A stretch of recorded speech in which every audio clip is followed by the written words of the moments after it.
नमस्कार साथियों। देश में पिछले कुछ दिनों से बिजली की कटौती काफ़ी बढ़ गई है। एक तरफ जहां अधिक गर्मी पड़ रही है तो दूसरी तरफ इसकी कटौती से लोग काफ़ी परेशान हैं।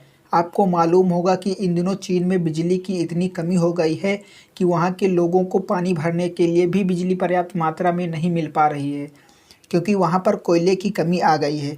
इसलिए यह कयास लगाए जा रहे हैं कि शायद भारत में भी ब्लैकआउट जैसी समस्या आ सकती है। हम लोग प्रतिदिन जितनी बिजली खर्च करते हैं उसका 50% कोयले से ही निर्माण होता है। आपको बता दूं कि कोयले को भट्ठियों में जलाया जाता है, जिससे कि पानी गर्म हो जाता है और उससे जो भाप उत्पन्न होती है उसके प्रेशर से टरबाइन घूमती है, जिससे बिजली पैदा होती है। भारत में जब से बिजली का उत्पादन शुरू हुआ है तब से ही सरकार ने नियम बनाया है कि उत्पादन केंद्रों पर 14 दिन का एक्स्ट्रा कोयला उपलब्ध होना चाहिए, अर्थात प्रतिदिन उपयोग में आने वाले कोयले को छोड़कर 14 दिन का अलग से इसका भंडार होना चाहिए। पर वर्तमान समय में 16 थर्मल पावर जिनसे बिजली उत्पादित की जाती है, उनके पास एक भी दिन का एक्स्ट्रा कोयला भंडार उपलब्ध नहीं बचा है। परंतु ऐसा अचानक क्या हो गया जिससे इतनी बड़ी समस्या आ गई? दरअसल कोरोना काल के दौरान बहुत से नए मॉल, फैक्ट्रियां, स्कूल खुल गए और सरकार ने भी प्रत्येक घर को बिजली देने का लक्ष्य निर्धारित किया है, जिससे कोरोना के बाद अचानक यह समस्या उत्पन्न हो गई है।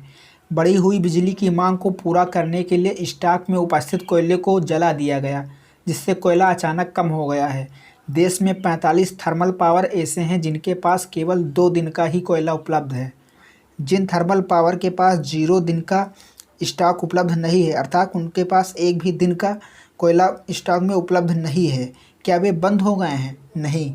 इसका मतलब यह है कि थर्मल पावर को जितनी कोयला की आवश्यकता है उतना ट्रेनों से प्रतिदिन मंगवाया जाता है और उसकी बिजली बना दी जाती है। अगर अचानक कहीं गाड़ी लेट हो जाए तो कोयले की कमी से बिजली निर्माण में रुकावट उत्पन्न हो सकती है, जिसके कारण पूरे देश में ब्लैकआउट जैसे हालात पैदा हो सकते हैं। तो यही कारण है कि देश में बिजली संकट की खबरें आ रही हैं। दोस्तों, इसी प्रकार की ट्रेंडिंग खबरों की जानकारी के लिए चैनल को आज ही सब्सक्राइब करें और बेल आइकन को दबाएं। धन्यवाद।